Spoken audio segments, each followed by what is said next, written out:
Ciao a tutti ragazzi, bentornati allo Scrigno del Calcio, il canale che ogni giorno vi racconta una storia nuova di calcio. Oggi voglio fare un video un po' diverso dal solito, raccontarvi sì una storia, ma far partecipare anche voi, perché vorrei che nei commenti, come avrete letto dal video, mi diceste qual è il vostro pensiero. Adesso vi faccio vedere che cosa vi ho portato. Io apro qui e tiro fuori questo sportivo della metà di maggio del 2000. Oggi parliamo della Lazio, dello scudetto della stagione 99-2000, uno scudetto vinto dalla Lazio di Cragnotti, dalla Lazio di Eriksson. Qui abbiamo l'album con tutta la squadra, con tutta la rosa della Lazio. Erano tre pagine. Io vi ho messo quella dove c'erano più calciatori, perché io adesso vi voglio fare una domanda e dirvi anche la mia opinione. La Lazio 99-2000 è stata la Lazio più forte di sempre? Magari lo faremo anche con altre squadre, questa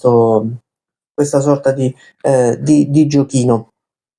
Adesso vi racconto un po' com'è nata quella Lazio, più che raccontarvi la storia dello scudetto, quella la conoscerete. Io vi ho portato anche proprio questo polisportivo qui, fu dedicato praticamente quasi interamente alla vittoria dello scudetto. Ecco, qui c'è lo speciale, che è questo inserto dove all'interno ci sono le schede di tutti i giocatori, i numeri.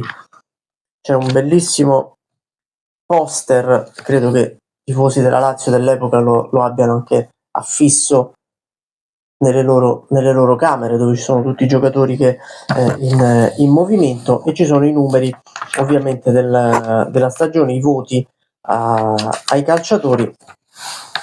Quella Lazio lì è nata qualche anno prima, con l'arrivo di Eriksson in panchina nell'estate del 1997. Eriksson lascia la Sampdoria assieme a Roberto Mancini, perché Cragnotti vuole costruire una squadra in grado di vincere lo scudetto. Ha speso tantissimi soldi, ma non è ancora riuscito a lottare per quel traguardo. Eriksson sembra l'uomo giusto, Mancini sembra il leader giusto in campo. Nella stagione 97-98 la Lazio prova e riesce anche a stare attaccata a Juventus ed Inter per un certo periodo, con una grande rimonta. Vincerà anche 3-0 contro l'Inter a febbraio, si avvicinerà tantissimo al primo posto. Lo scontro diretto perso tra le polemiche, 1-0 con la Juve, gol di Inzaghi all'Olimpico, allontanerà la Lazio, che arriverà mi pare sesta, settima in campionato. Vincerà la Coppa Italia contro il Milan. Nella stagione 98-99 Cragnotti rinforza ancora di più la rosa. Arriva Vieri di ritorno dalla Spagna, dall'Atletico Madrid, sarà infortunato nella prima parte di stagione, rientrerà a gennaio e segnerà praticamente in ogni partita. Arrivano degli stranieri in quel momento non famosissimi, ma che si riveleranno davvero importanti, come Almeida e come Sergio Conceição. E in più arriverà in attacco anche Marcelo Salas, che sarà un bomber non dai 20 gol stagionali, ma un giocatore in grado comunque di segnare tantissimo. Nell'estate del 1999 la Lazio è rimasta delusissima dall'andamento di quella stagione, perché è vero che è arrivata alla vittoria della Coppa delle Coppe, ma la Lazio ha perso uno scudetto praticamente vinto, perso nelle ultime 7 giornate, con la rimonta del Milan, che rimonta vincendo le ultime 7 partite e arriva al sorpasso alla penultima giornata. La Lazio ci rimane malissimo, è una Lazio già matura per vincere. C'è una difesa composta da Marchegiani, da Pancaro, da Favalli, da Mihajlovic e Nesta, da Fernando Couto. Una Lazio assolutamente pronta a vincere. Nell'estate del 1999 arriva qualche ritocco, soprattutto parte Christian Vieri, che viene venduto all'Inter. In attacco c'è sempre Salas, arriva Veron dalla Sampdoria, arriva anche Sensini dal Parma, c'è Stankovic, c'è Nedved, e poi arriva un altro leader in campo, che è Diego Pablo Simeone dall'Inter, che sarà forse l'uomo decisivo per lo scudetto. È la Lazio più forte di sempre? Secondo me sì, perché è arrivata nel momento giusto. Quella Lazio è arrivata a vincere nel momento giusto, ha rinforzato nel modo giusto l'organico. È arrivato pure Simone Inzaghi, che sarà un po' il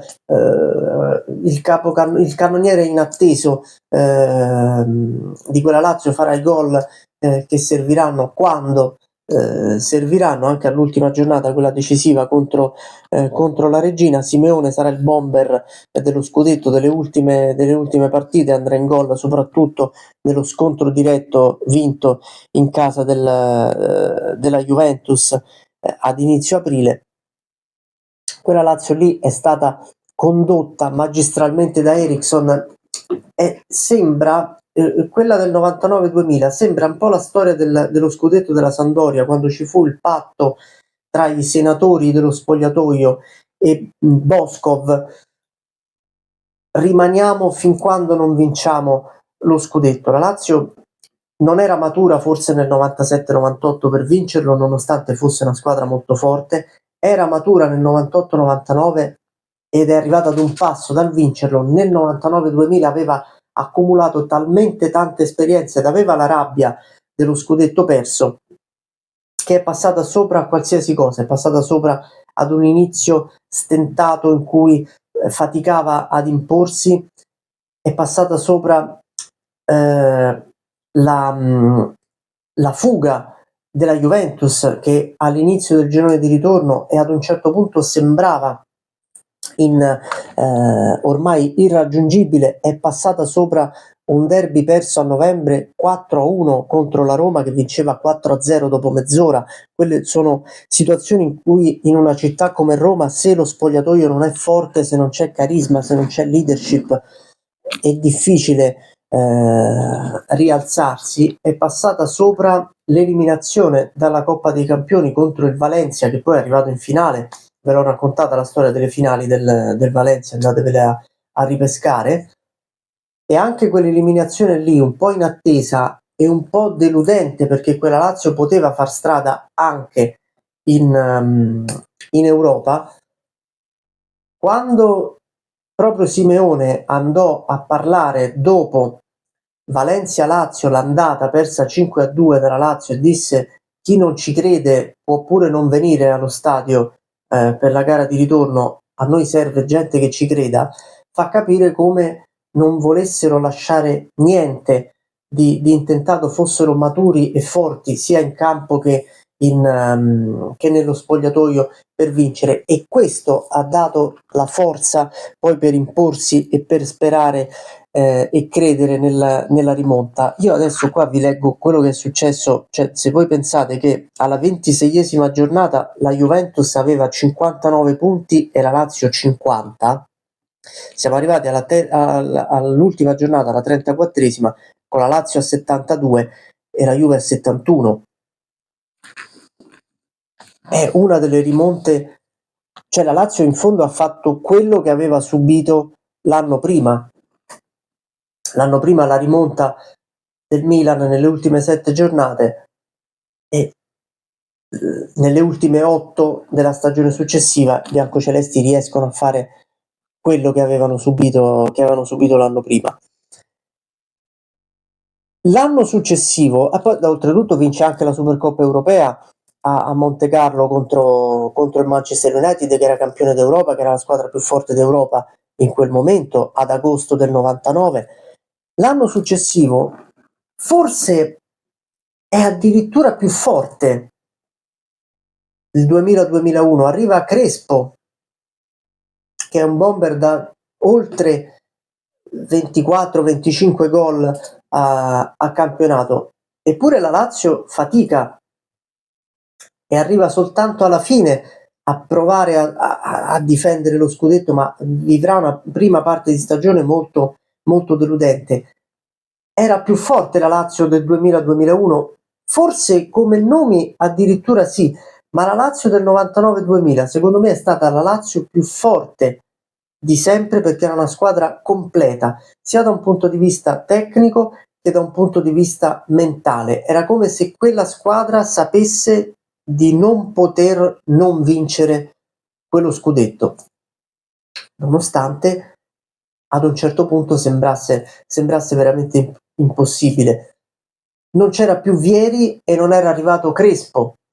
Era stato acquistato Kenneth Anderson, che fu mandato rimandato al Bologna quasi subito, ma era una squadra che veramente aveva tutto per potersi imporre, si voleva imporre, la Lazio voleva vincere quello scudetto lì e forse l'ha pagato l'anno successivo iniziando male, poi con l'esonero di Eriksson a metà stagione e l'arrivo di Zoff.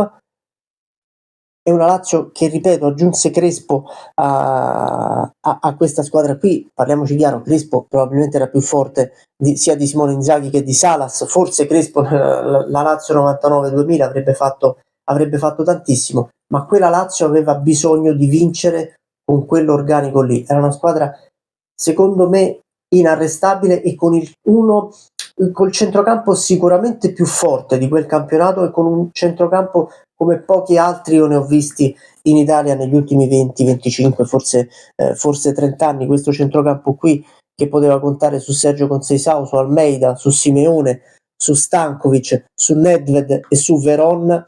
Pensate che un paio di questi erano costretti a fare panchina, in più c'era Attilio Lombardo, eccolo qua, che aveva portato l'esperienza dalla Sampdoria e dalla Juventus. Io resto convinto ancora oggi che quella Lazio sia stata la Lazio più forte di sempre, più compatta, più cattiva, forse più determinata, più ambiziosa di sempre.